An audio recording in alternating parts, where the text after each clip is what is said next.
Hey, ladies and gentlemen and listeners all alike, we're going to have a very, very good show today.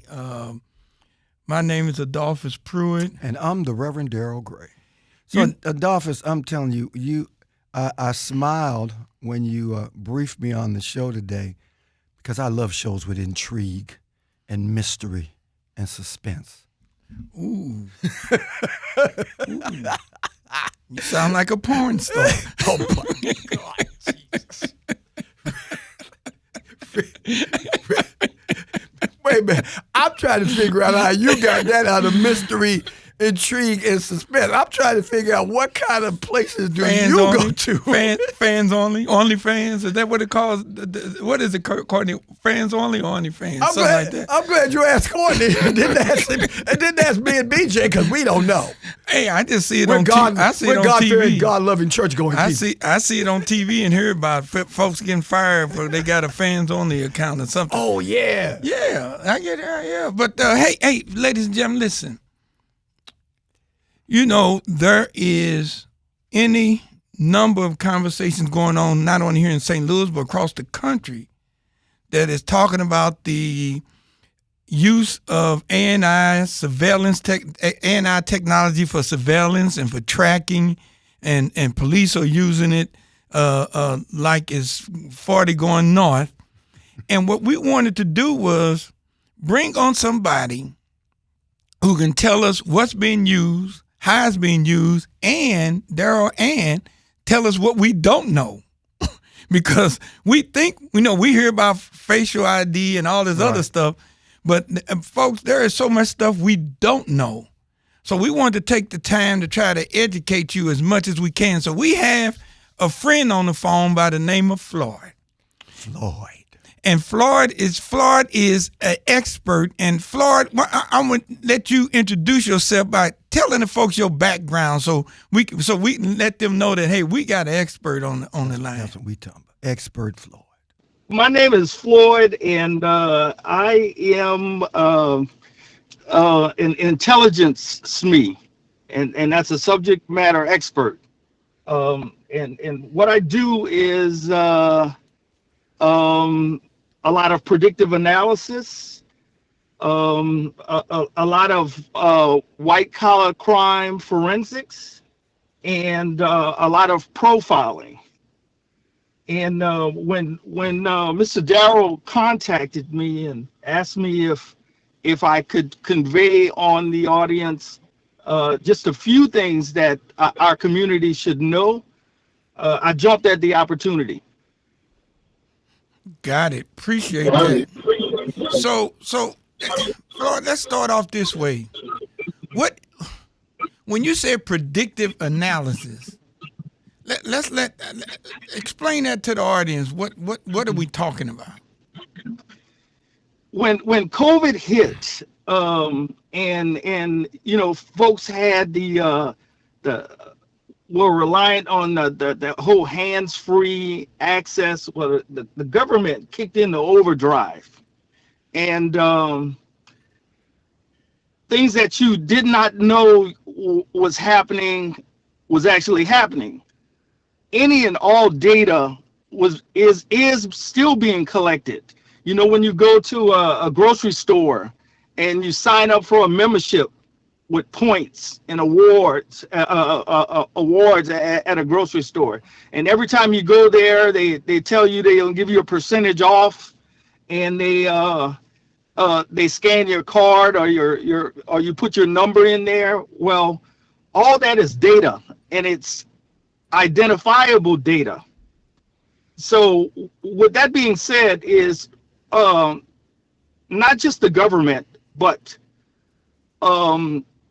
other businesses use facial recognition along with other PII, personal identifiable information, and they'll create a profile of an individual, and they can run it through an AI model and predict some of your tendencies. I'll give you an example. We were testing out some AI models, and we were performing surveillance on the streets of New York City. And there's so many cameras on every corner, at every ATM, at inside the metro stations and whatnot. And we have access to all of that data. So we're collecting faces and people, and we'll drill down on a particular individual, determine who that individual is, and predict what her or his next steps are going to be. And that's done with a whole bunch of different telemetry. I told you about the telemetry at the grocery stores, but we collect telemetry from the social media accounts. We collect information from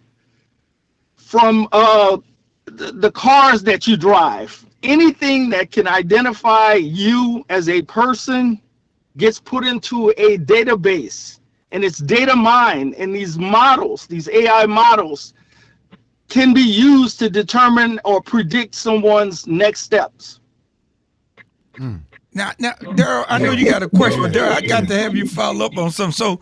So a young lady walking through the subways in New York or walking down the street, and you collecting all these not you, but they're collecting all these faces, and it's going to a database. You're saying from time to time they pick faces at random to try to fully identify that person, just so they can have all of that data on that person in the database, a full picture of it, or they just collecting and inventorying the faces as they get them? No, I gotta step back. Okay. That was a specific use case, and it's illegal to do that to U.S. citizens. Got it. This person was not a U.S. citizen. Got it. And she was suspected of some international crimes as well. Got it. But I wanted to make a point, because we unfortunately get caught up. I'm a minority, and we unfortunately get caught up in folks do profiling of us, not to that extent. They could. And I got to tell you a story. And I'm gonna tell you this story, and I'm gonna leave certain things out because I can't divulge everything. But I was working on a special task force to deal with white supremacy, and they brought in some folks from all around the country, and we were in what's known as a SCIF, and this is a secure facility. Mm-hmm.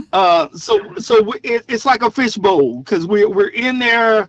We're all coming up with techniques, thoughts, measures, and whatnot, and we are being watched at our every move. We get weighed when we go. We get weighed when we go in the room. We get weighed when we come out. We can't have any communications, no phones, no nothing. Wow. But I say that, and I'm just giving you a little bit of backstory. But I was in this SCIF with individuals that I didn't know. I happened to be I was the only minority, except there was a woman in the SCIF. The very first day that we got there, one of the individuals from South Carolina had driven up, and he made a comment about the Confederate flags. So I didn't pay any attention to it. This was during the Trump administration. I didn't pay any attention to it. I just let it go.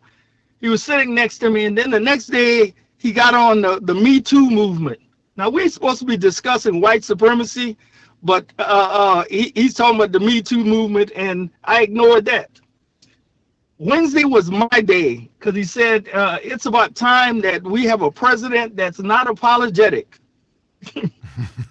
and I almost lost it, but I I remained quiet. On Thursday, they were putting us in groups, and we were supposed to come up with action items, and I gracefully bowed out of that particular endeavor because that guy was a straight up racist. And not only was he a racist, but he was in a position that does some profiling. Hey, Floyd, hold on 1 minute. We're going to don't lose your thought. We're going to take a quick break, and we'll be right back with more on Point Black. Okay. And we're back, and we're talking to Floyd. Floyd, you were in the skiff, and you were sharing with us that story, and it's very interesting. Go ahead and finish, Floyd. I'm sorry. Yeah, as I was saying, that this individual was actually responsible for some facial recognition and profiling. And I gracefully bowed out of that particular project. I said I wanted nothing to do with it because I was sitting next to somebody who was auditioning for our then President Trump. and I didn't want to be a part of that because you remember I was the only other minority in there except a woman. And I run into that a lot in my field. And what I'd like to tell my community is be careful about your social media footprint. Be careful about the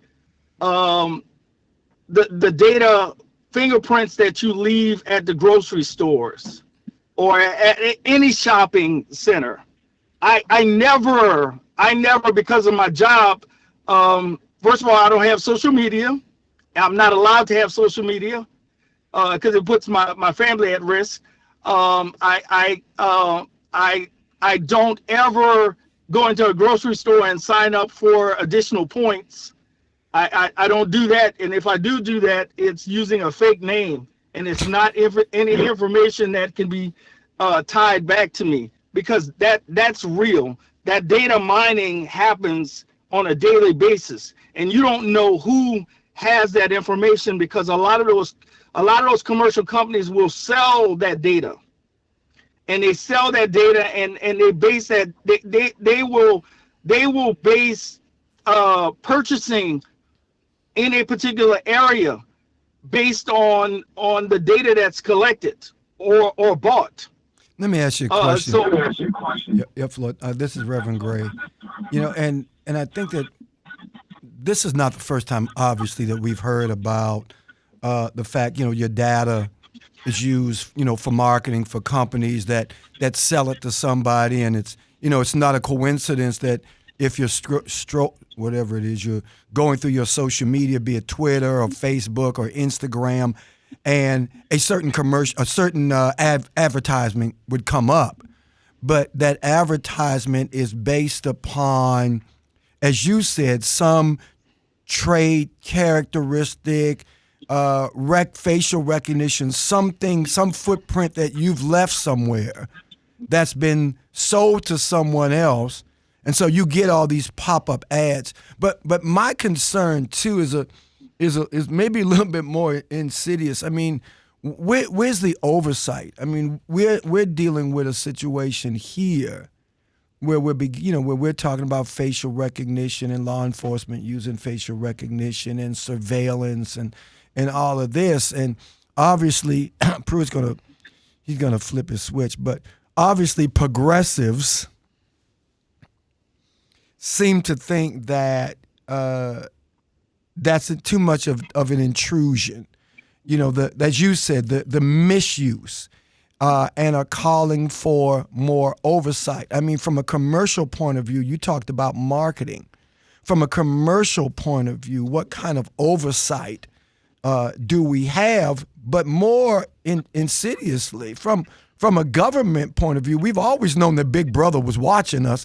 We've been hearing this since the 60s, Adolphus. Big Brother's watching you. We've been hearing this forever. But you're right. Now it seems like everything you do, from picking up your phone to using your internet, your social media. But when you have law enforcement that, find it legal to use surveillance techniques without proper oversight, doesn't that usually end up with some type of misuse? Of course it does. But again, how do you tell a commercial site? How do you tell a bank? How do you tell a grocery store that's got cameras in it and outside of it that they can't share their data, or in many instances their data it's not secure? I mean, you want to get down to the real nitty gritty. The government has the ability right now to turn on the camera on your cell phone, right, and look at you and surveil you, right, and your computer and your TV, your smart TV. They can look in your house. Okay, so there's a lot of stuff that goes on that people don't know. The government does not do that. But what I'm telling you, you have rogue actors. You see it on TV all the time. Right. These airmen selling secrets to whomever. These people have access to that, and I myself and a lot of folks in my business have clearances, and we have to be vetted, and we have to be. They went back to my elementary school, and I'm so. And I get checked. I get checked often. I get checked in terms of credit, how much money I'm spending. Folks that are around me, they get checked. But Floyd, you said something. And see, you said unsecured data. You asked the question or posed a comment. How do we monitor? How do we get companies, commercial companies, businesses? How do we make sure that the data that they're collecting when they swipe our credit card, the data they're collecting when we fill out these membership applications for points, the facial recognition from their security cameras? I mean, I think that what you said, in a question or a comment, how do we monitor that? How do we provide some type of oversight for that? I've got an issue, Floyd, and because you're involved in it and you're letting us know, listen, these are the things that could happen. We don't have people tell us that on a daily basis, that these things could happen with your phone, with your computer, with your TV. My issue is this, that when you create a situation, be it in a company or a governmental entity that provides surveillance or has some type of surveillance plan, and that data, as you clearly said, is unsecured data, and that data goes into what you called a data mine, a place where this is where all the data is stored, and anybody with the right price can extract that data. That, to me, Floyd, is problematic, and there needs to be some type of government regulation to make sure that there's oversight. It is, and in a lot of instances, publicly traded companies, they have to be in compliance. If you're in compliance and you're a publicly traded company, then you're fine, okay? But what I'm telling you is the mom and pop grocery store has these things on it. Even the medium-sized businesses, they have surveillance on it. And see, the misuse of this data is the problem, and the lack of standardization and oversight on these mom and pop or these medium-sized commercial companies that do not have to adhere to a certain compliance. Right. Okay, because there's a bunch of stuff that the government The government just can't do that, and they won't do that because they have to be in NIST compliance. Okay, NIST, National Institute of Standards and Technologies, and there are families of controls, security controls that are put in place so you don't divulge that kind of information. But a hacker isn't using that. Right. A state actor, China, Russia, Iran, they're not using that. They're going after the mom and pops that they know they don't have a password on their cameras. Right. They know that. Okay. And see, what complicates this is the use of AI. AI will build a model. And that's the scary thing, and that's what keeps me up at night. Honestly, all the rest of this garbage and everything, none of that bothers me because we have countermeasures for all of that. We don't have countermeasures for AI. Some of the models, not chat GPT that everybody's using, but some of the models that I have access to actually learn. It learns, and I have robots in my lab, right? And these robots, I got a call. I was out in California with my daughter, and I got a call that the robots had turned themselves on. Oh Jesus! I mean, you laugh, but the security. This is a government facility. And we got security 24/7 walking around there with machine guns, right? But Floyd, we're going to that. These robots turned on. Floyd, but we've entered that era. But I mean, go ahead, Bruce. No, I was gonna say no. You're right. But Floyd, here's what I want to say is this. I'm gonna just shift for 1 minute. You are African American. Am I right or wrong? I am. Now, how many brothers and sisters like me and you are actually into this field or have that sort of access where what you're sharing with us, how many black folks are in there? Is it, right? Are you it? I mean, that's a good question. You know what? That's a great question, and it's far and few between. Okay, right. and it's bad because my first of all, let me back up. And I had to call him one day because I walked out of a meeting, another one of those skiffs, and I said, why does it feel like, and unfortunately this was during the Trump administration, I said, why do it feel like I just just met with members of the mafia? Because that's essentially essentially the way I've felt. And see, I have to walk on eggshells a lot because I am always one of in these places, and I walk away from a lot of projects that not so much during this administration, not so much during Obama's administration, but I walked away from quite a few projects that they needed my expertise in, and I would not give it to them. Yeah, but Floyd, my issue too is, and cause, like I say, and I'm listening to you, and I'm fascinated by the conversation, and I appreciate what Pruitt just said. The reality is that folk like you, minority, are few and far between in your words, and you said sometimes you're in the room. We're not talking about China or Russia or North Korea. You're talking about people in the room with you who are American citizens, who are not minority, who may not wear their mega cap, in the room, but they're talking mega stuff.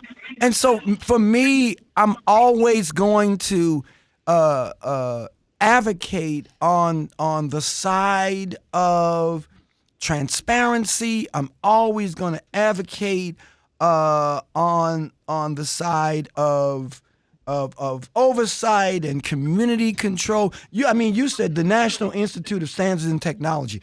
Does that institute also though govern? Not what the commercial folk are doing, But does that govern what law enforcement does? I mean, we saw the movie, with Malcolm X and Martin Luther King and all of the civil rights folk, and how the surveillance on activists, and I'm sure that Pruitt's got a file. Every now and then he probably says something he shouldn't say, and every now and then, and when they wake up, they're listening to his phone, and they wake up because he says something that they probably say, oh, wait a minute, that's Adolphus. But my issue, Floyd, is, like you said, because you could have a rogue actor who is a natural born, homegrown, that data, the surveillance and the use of that data without monitoring scares me. And so I did ask a question a few minutes ago, that National Institute of Standards and Technology, does that apply to just national government agencies? Or does that apply to, let's say, city government has a board bill 185, and they want to regulate the city's use of surveillance technology. They're saying if the police are going to use surveillance technology, there should be some type of mechanism to provide oversight. Does this National Institute of Standards and Technology, does it reach all the way down to municipal government to provide that type of safeguard? Absolutely not. It's a guide at that point. I'm laughing. He said absolutely not. I'm laughing because I did a thing at Louisiana Supreme Court, right? Right. It's called CJIS compliance. It's a Criminal Justice Information Security Act. It's a deviation from the NIST standards, the NIST guidelines, and those folks weren't following any of that. they weren't following any of that. Wow. PII, personal identifiable information right. was running rampant. I mean, any Joe Schmo could sit down there and query information about another individual. Yeah. If that individual had been either stopped by a traffic stop or had been incarcerated or just plainly arrested. And I saw many use cases that could have been exploited right. in there. And my recommendation went to Chief Justice. She was the first and only Black Chief Justice with the Louisiana Supreme Court, and they still haven't corrected that, and that's right. been 3 years ago. Right.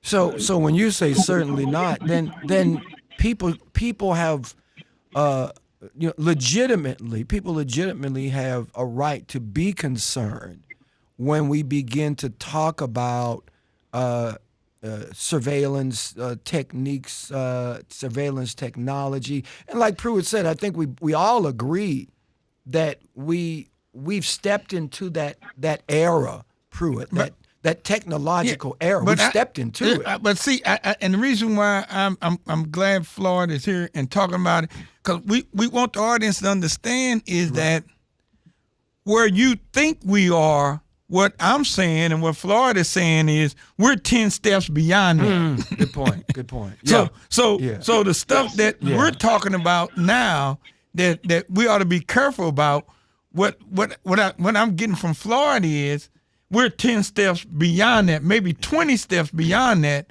and we just don't know about it. So Floyd, my question to you, when you said the robots turn themselves on. Yeah, I was stuck on that. So let's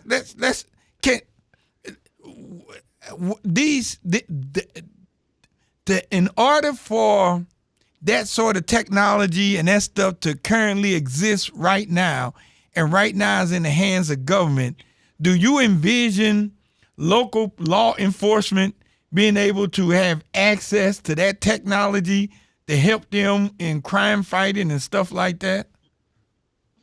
At some point they will. They don't typically have that right now. New York is the exception. New York is using some of those AI dogs to to deal with bomb, to deal with chemicals and whatnot. But local, not necessarily, not even state. With like I said, LA might be another one that has it. These big metropolitan areas. Right. So would you say that if when because we all know, we found this out during Ferguson and Mike Brown when it came out about that the armored vehicles and all sort of stuff being given to local law enforcement that folks really just didn't know about. But would you say that the fact that and I'm taking this in a certain direction, will you say the fact that it exists and local law enforcement will eventually have access to it, that we as citizens, elected officials, and so need to have oversight of that law enforcement so that when it gets there, that we know it's there and we know what its capacity or capabilities are?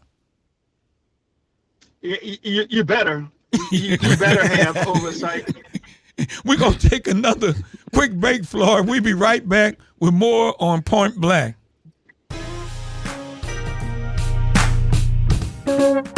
And we are back. Yes, we are. And we're black.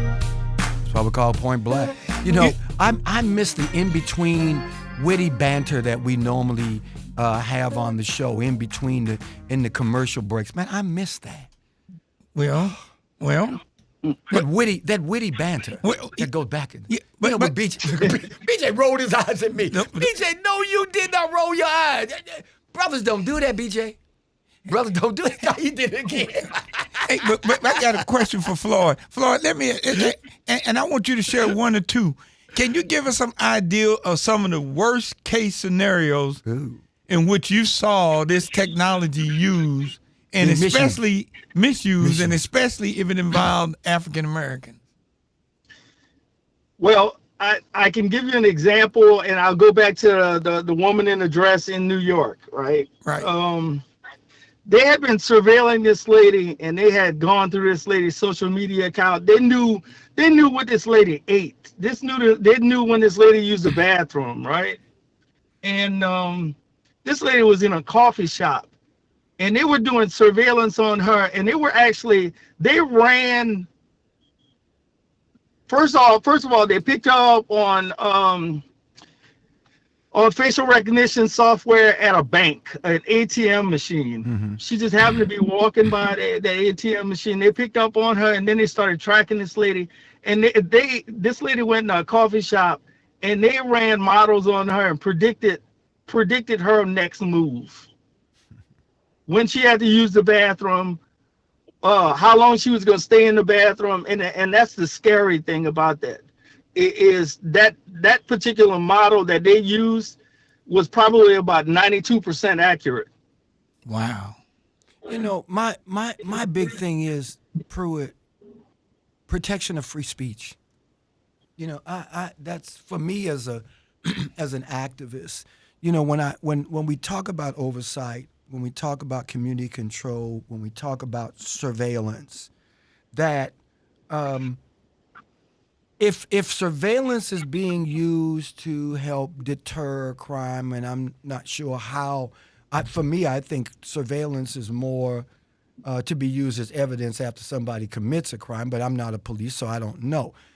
But I do have an issue with the fact that people have that type of capability to, as Floyd said, determine my next move, but I got a problem with it being used against what I say.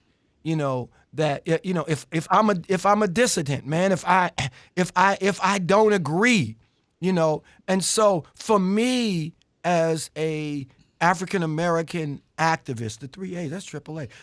You know, as that, I've got an issue with any legislation that allows for any surveillance technology that doesn't have strong policies that meet the concerns of the public. And so I don't believe that any government entity should provide the police or any law enforcement agency with full power over if and how surveillance technology is used. I've got an issue with anybody having that kind of absolute power with no oversight. And like Floyd mentioned, this woman, Pruitt, it could be any one of us who simply, I know we're not Russia. Now, I get it. I know we're not Russia. But in this country, as the former president said, the other guy, he said, well, wait a minute. America's not squeaky clean. We're not squeaky clean, Pruitt. You mean we're not? Well, that's what that other president said. Well, he said we weren't squeaky clean. Well, let me say this, and that's one of my concerns as well, because I know the technology exists, and it is not supposed to be used on a U.S. citizen. Right. The whole FOIA thing act, where you need a federal judge, a panel of judges, right, to give that give the go ahead to do that, right, to that level of surveillance. Yeah. But it does not always work, because that one goofy guy got caught up in there because he was a Trump sycophant, right, and he got caught up in that, and he was a U.S. citizen. Now he just happened to be going over to Russia doing all kind of crazy crap. Right. But, and giving speeches, but he was a U.S. citizen, and they never should have used that on him. But that's the technology they used on him, and that's just a fact. Yeah, but I guess, Floyd, the big question is that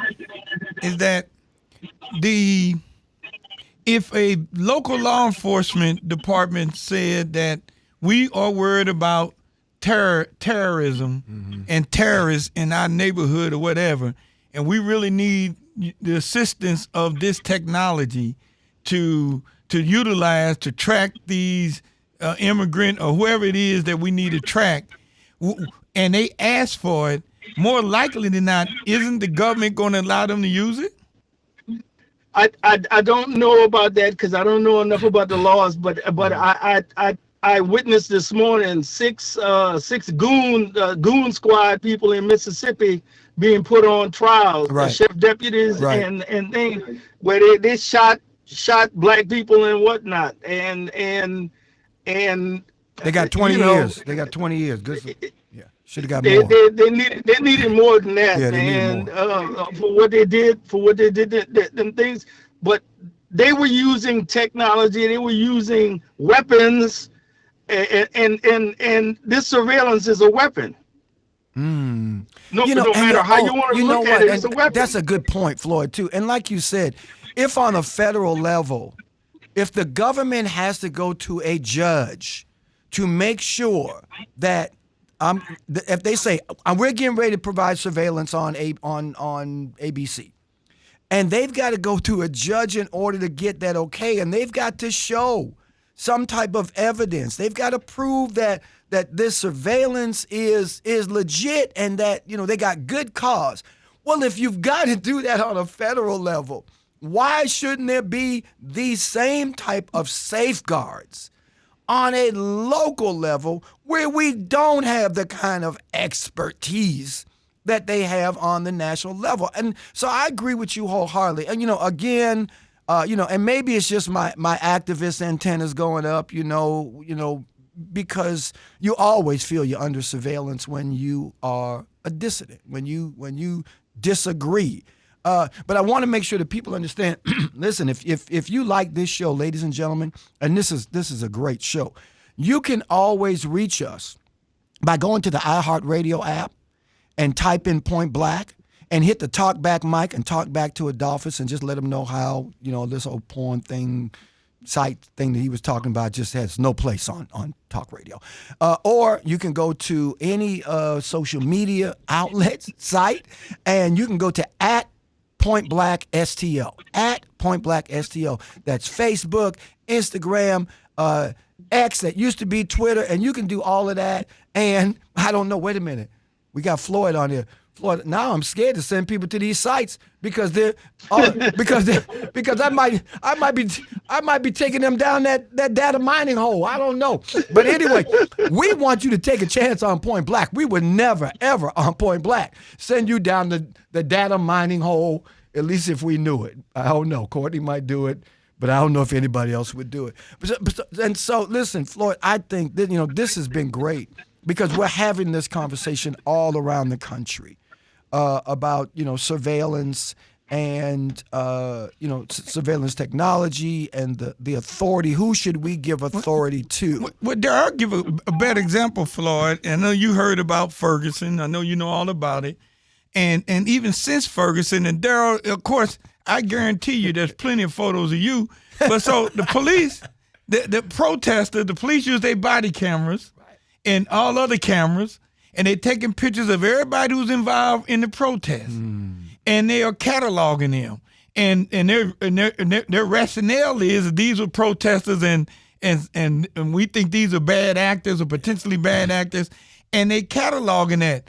And I think, Floyd, isn't that the same thing we're talking about, even though they didn't have to go to the court? They didn't have to go to court and get permission or anything, but the fact that they recorded it with their body cameras and with other recordings so that they make sure they have an idea of who all the protesters that was out there. They got their face. They got them in a database. Right. So in reality, it is not much difference from what we described early on as going on, that would have been going on in New York. And Florida, one other thing you said that caught me was that this young lady, they looking for her, and they picked her up because her face popped up on the camera of her walking past the ATM. Walking past the She ATM. wasn't going to use it. She wasn't even using it, BJ. She was just walking by. So I mean, and so that's the stuff. But when the police use that for protests and they record protesters' face and all this other stuff, Floyd, help me out. Isn't that the same? It is, but they're still supposed to get some sort of warrant. Come on, or there some. you go. They got to get some kind of warrant. They just can't. They just cannot divulge that information.